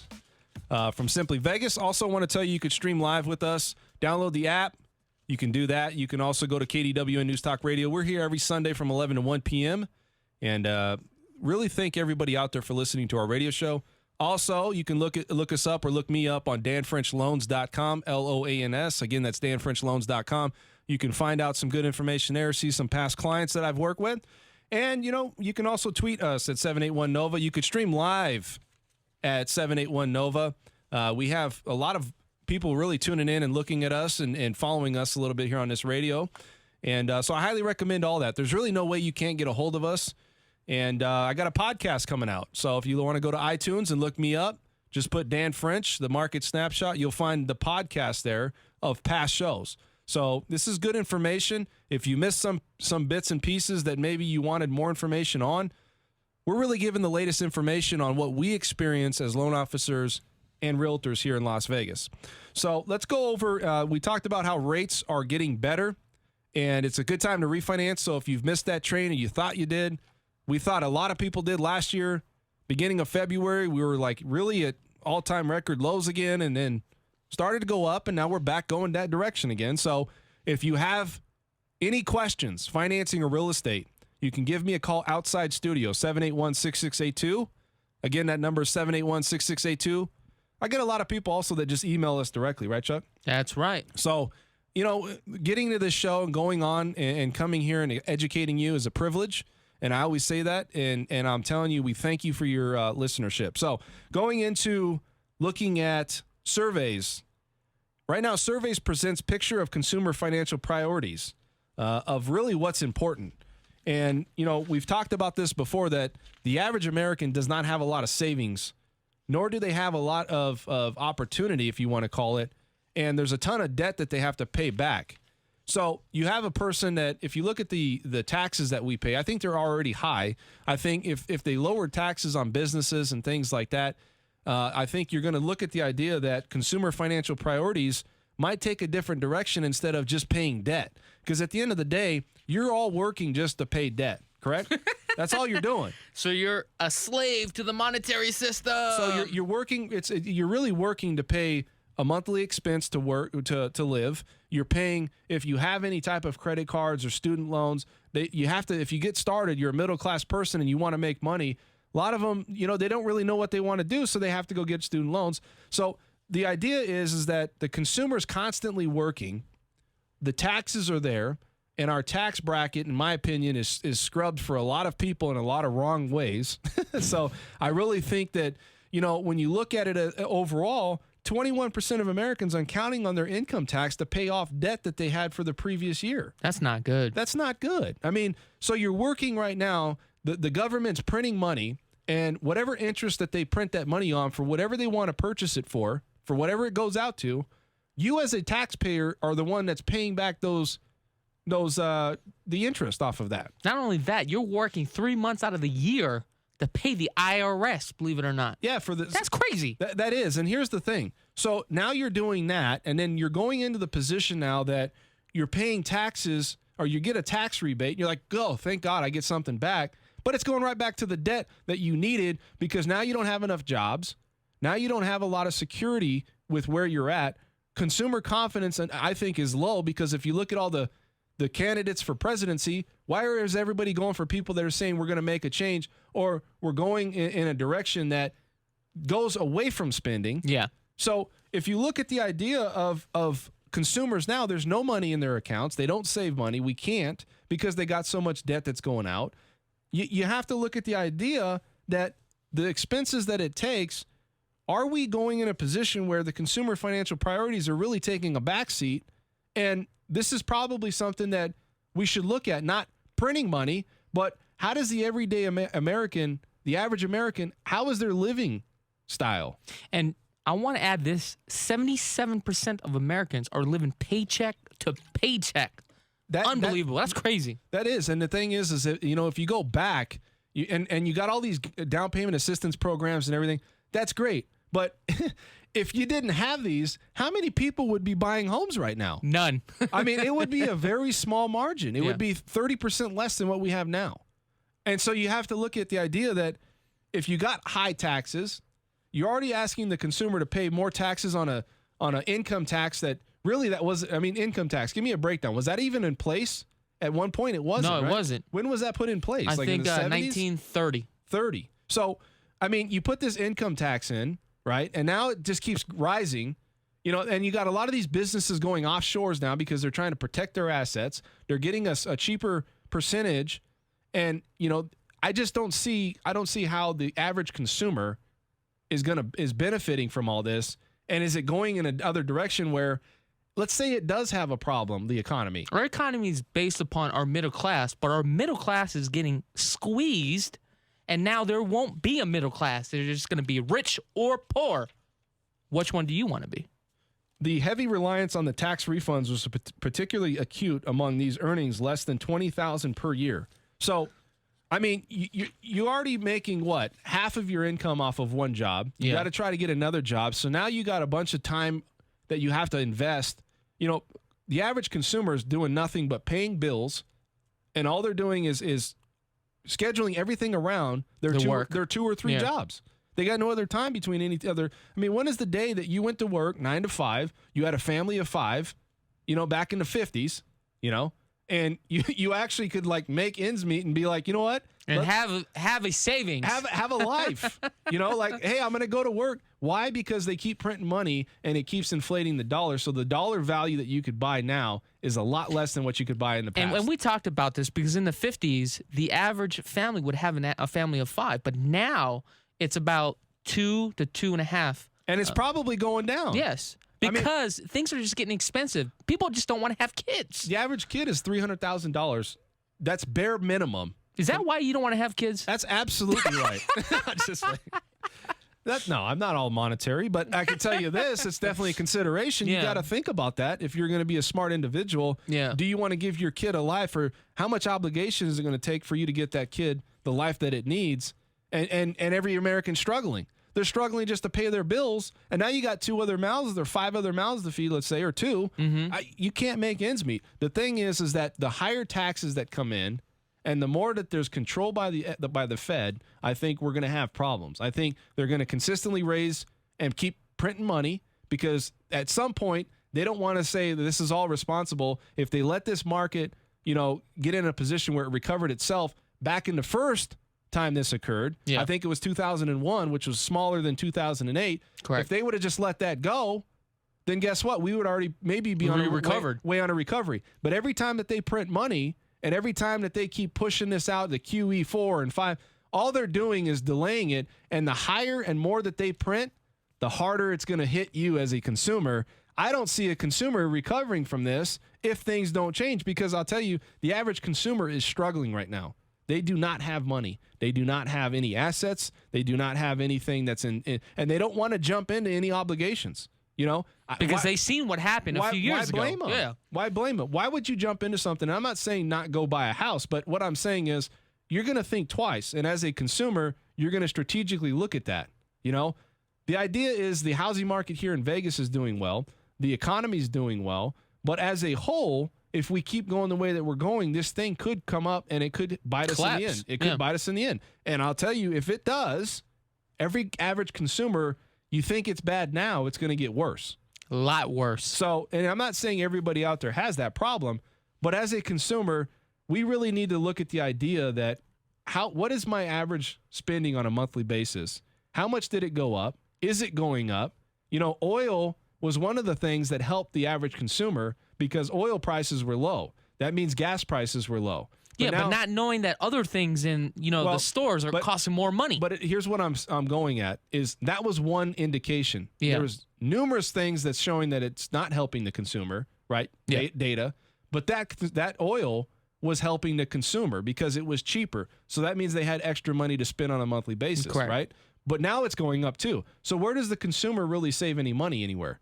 Nowhere. Nowhere. So if you have debt, you got all these tax write-off, and how do you keep printing money, charging an interest off of that bond that's printed, and then having consumers pay back that interest, and then at the end of the day, once they pay back that interest, they get a tax rebate, but it's to pay all the debt that they had because the average amount of month income, or not month income, but monthly obligation that they have for all their payments and all their debt and everything that they got nothing left. And then they're paying. So instead of them pocketing that return, now they got to say, well, I charged $4,000 or $5,000 in credit card debt.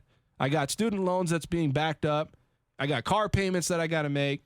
I'm just going to put it all towards that. And then where's your savings? All I know You is don't have any. All I know is you're scaring the hell out of me right now. Do you guys refinance for a bunker?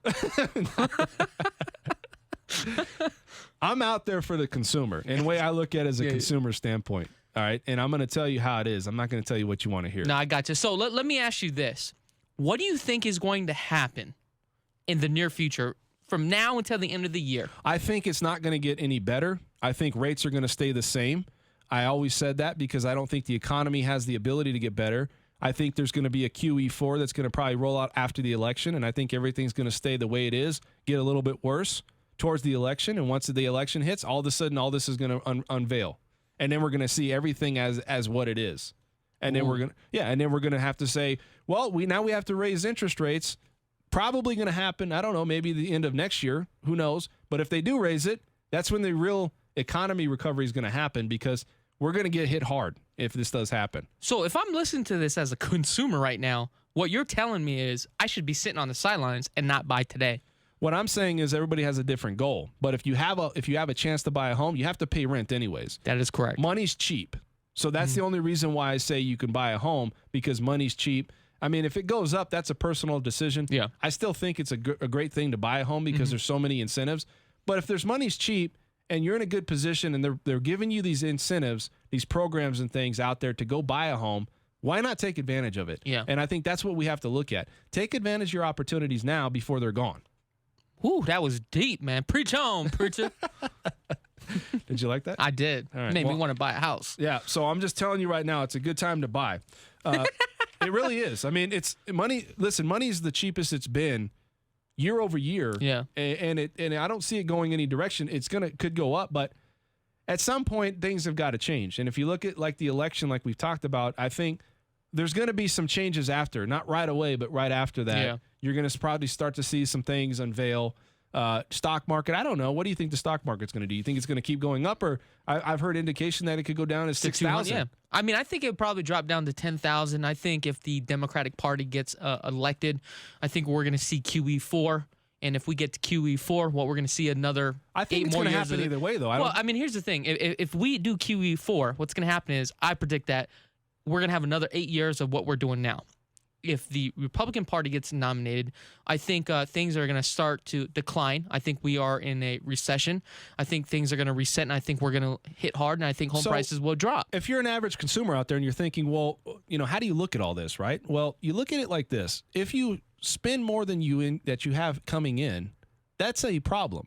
And that's a big problem. That's what's going on with the economy right now, is we're spending more than we really have. And there's no way to correct it other than and that's what the U.S. is based upon debt. And we owe debt to every other country. And that's what's going on with the average consumer. You're based on debt. You pay a bunch of debt, all these bills, because you know what? You can't live an average life, which there is a category to that. Yes. There is a certain lifestyle that people want to live. I'm not saying, we are in a society of entitlement. So I'm steering away from people that are looking for anything that's help. I'm looking at people that are actually everyday workers that go out and they want to make it on their own and do the right thing and work and help the society. Now, the taxes need to go away. I think they need to drop, in my opinion, but we can't do that because they keep spending money. And that's not going to ever happen, because the more debt that they have going out, the more debt we as consumers have to pay the IRS back. That's correct. And not only we have to pay it, but our kids, our generations Everybody's will have to paying pay it. And that's why they put this in this system. This system is based on debt. It's based on printing money. And if you ever ask, and I'm sure nobody will, but you ever go to the IRS and ask, what did I spend my money on? I know who has. Give me some receipts on what I spent my money on. Hey, if I spent that money on that road, then great. The average consumer, though, needs to look at the idea that the everyday living lifestyle that they have could diminish. Correct. And by them paying those taxes back and then getting the debt, a lot of them are in deeper debt by year, then it could be a problem. Year to year, it could be a problem in the sense that what happens if it gets to the point where you don't even, that money that you're paying the debt back on, now you have more debt than you had the year prior to, or 2 years, and now that's just paying a portion of that debt, but you still got debt. So now you're just working that year to pay that debt, and you're going to constantly be in arrears, kind of like the IRS is, and kind of like our government is. we're constantly making money, but we're constantly in the rears. And as my dad always said, you rob Peter to pay Paul. I had to throw that out there for my dad. Man, it's kind of sad to hear what you're saying, but it's the truth. But it's the absolute truth, you know. And I'll tell you right now, consumers need to be aware of this. They need to understand that, yes, it's a good time to buy. Yes, it's a good time because you have cheap money. There's housing out there that's affordable. You're going to get a nice home. You have some type of obligation. But at the end of the day, what is your living expenditure going to be like? You know, on a monthly basis, you don't want to be mortgage broke. You want to have your mortgage in a good place. You don't want it to be where you're maxing out everything that you make. You're getting a mortgage with that. Correct. You want to be smart, and we're trying to help you with that. Well, talking about that, as far as a consumer that comes to you and sits down, what would you recommend as far as the debt-to-income ratio on the loan to be on the safe side? Well, always there's a barometer with all of your debt, including your housing payment, needs to be about 45. I'm going to say 43 to 45%. Okay, that's including with your new mortgage. And I'm not saying that always has to be that way, but I understand if you want to buy more of a home, you get excited. And I'm not saying to steer away from that if you can afford it, but just realize the risks. You know, that extra 10 or 15% that I can get you a higher on for the debt that you're accumulating, there's some type of responsibility to that. You have to be able to understand that you got to make those payments. And you going up that high in cost, not saying it's a bad thing for everybody, but if you're not responsible, you're out spending credit cards, that's when people get into financial turmoil, and that's when there's no savings because all that money that they have is now going to bills and debt, and they're not stocking any money away for the side. And that's what we're starting to see with the consumers nowadays. They're aware that they don't want to be house broke. Am I correct? That's exactly right. Why would you want to be house broke? You know, I mean, if I got into a rent, the biggest thing, let's say if I had to rent, I hate renting. So I'm going to go out there and say that. I would never rent. Technically you are, but unless go ahead. Unless I have to. But you have the ability to put your money to that, where if you get appreciation and sell it, or you get that tangible asset, right? So correct. You have an opportunity. But if you had to get to that point, I would never want to put myself in a position that I don't have any type of way of saving my money or putting my money aside for something else on a rainy day. You have to have that. Now, if you have two incomes, well, guess what? If you're the only person buying a home, well, that other person can come in and help you. But if you're that one person that's working by themselves, or your combined debt ratio is 55%, you better make sure that you guys want to get into a position like that, because that's pretty high. That's pretty high. I mean, that means over 50% of your payment is going, and all your debt, 55% of your payments going towards the mortgage payment. So if something happens in the economy, you're just basically one check away. Well, it's just a way of that you can't live a comfortable life. Yeah. I mean, let's say something does come up, and those types of people with taxes and things like that, it's really sad that you're working all year to pay back that interest off of those the IRS prints when they print those bonds. Yeah. 3 months out of the year. And then at the end of the year, you're taking that same money and paying off debt so you can keep living. Mm-hmm. Like, shouldn't that be a reward? See, that's what that's what I like about you, Dan. You're not there to push your clients. Hey, we're gonna max you out.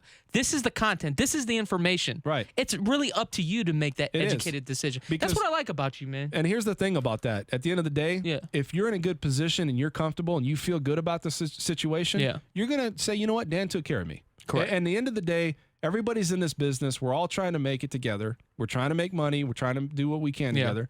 You're gonna pass my information, because I'm gonna tell you, we have that ability to really replicate that same experience, that same goal with the next person that comes in. Time and time again. And that's what I'm trying to do, because at the end of the day, it's about our reputation. That's correct. And I want you guys to take good content from this. I want you to take bits and pieces, store it away. You might not use it for a week or two, maybe a month, but then something's going to come up and you're like, hey, I remember Dan talking about that on the radio. Is that what's going on now? I see what's going on.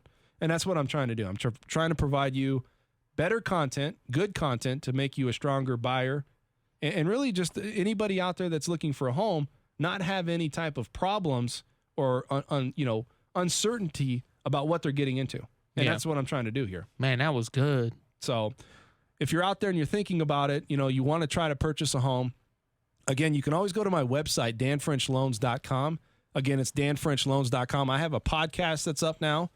A lot of good information. It's most of our information is pertaining to the Las Vegas market. We do, as a whole, go off and talk a little bit about the economy as a whole through the nation. But a lot of these things is pertaining to what experiences we go through and then we look at it as a whole, and how could it really affect us here as well? You know, how could it, all these things, these negative things that's going on, how could it affect us here in Las Vegas? And I think you have to look at that. You also have to look at the idea that this market is doing well, but there's other things that affect this market that just because it's doing well now, you need to see how things are trending. Chuck gives you the information on housing market trends, up and down. I give you the information on rates. I give you information also really as a whole on the economic side of things, really from just news that I'm getting about what's really going on here in the economy. And hopefully you'd make that educated decision is what I'm looking to do. So basically you're getting the rules of the game, but then you're playing your own game. Yeah, exactly. Everybody's not going to follow everything you say. Like Correct. for me, I'll listen to somebody. I'll agree with majority of the stuff, but some things I'll be like, you know what, I don't know, but that's fine. You have to have your own personality. You're your own person. But at the end of the day, you have to take this information, and then you got to make that educated decision for yourself. And that's why we give you actually both sides, not just one side. Right, exactly. So, if you ever want to look us up, Nova Home Loans, I just want to kind of go over Nova Home Loans a little bit. We have more banking options than most in the city. We have in-house underwriting, processing, funding. Everything's controlled. I have a lot of testimonials on my website on how good of a job we do. We're not perfect, and I'm not going to say that we are, but it's good to have an underwriter in-house. It's good to be able to control most things, because I think in lending, when you stop controlling things and you stop getting on the idea that you have access to making a correction in a timely fashion, that's when usually you have lenders get in trouble, meaning not meeting the close of escrow. You have added costs and things like that. Our fees are relatively low. We $12.99 processing underwriting. It's a flat fee. And we have an appraisal management company. So I just wanted to throw that out there because that's a lot of good information. If you're a consumer, I promise you're going to have not everybody is 100% happy, but I'm going to say majority of my clients are happy. I get good testimonials. And, it's all about finding out what the client's needs are, and that's what I'm trying to do. So what do you think? Well, I think I need to refinance with you. And I'm still waiting for that 3.2%. Yeah. So as soon as we hit 3.2, let me know, because I have a house that I need to refinance. You're getting on it? Well, you're going to get on it, not me. I'm already waiting on you. You're pulling out the whip? Yeah, I'm pulling out the whip. Like the last loan we did together. Yeah, exactly. Called you every day. Are we there? Are we there? Are we there yet? Are we there yet? What are the interest rates, man? What are the interest rates, man? How many of those clients do you get? Hey, but you know what? That's what you need. Yeah. And it's good because you build rapport. And you know what? Everybody doesn't do what I do. So you got to give them that education and That's content. true. Again, we make this show to make you smarter home buyers, smarter home shoppers. It's Dan French, Chakits ITZ. We'll see you next week, 11 to 1 p.m. We'll talk to you then.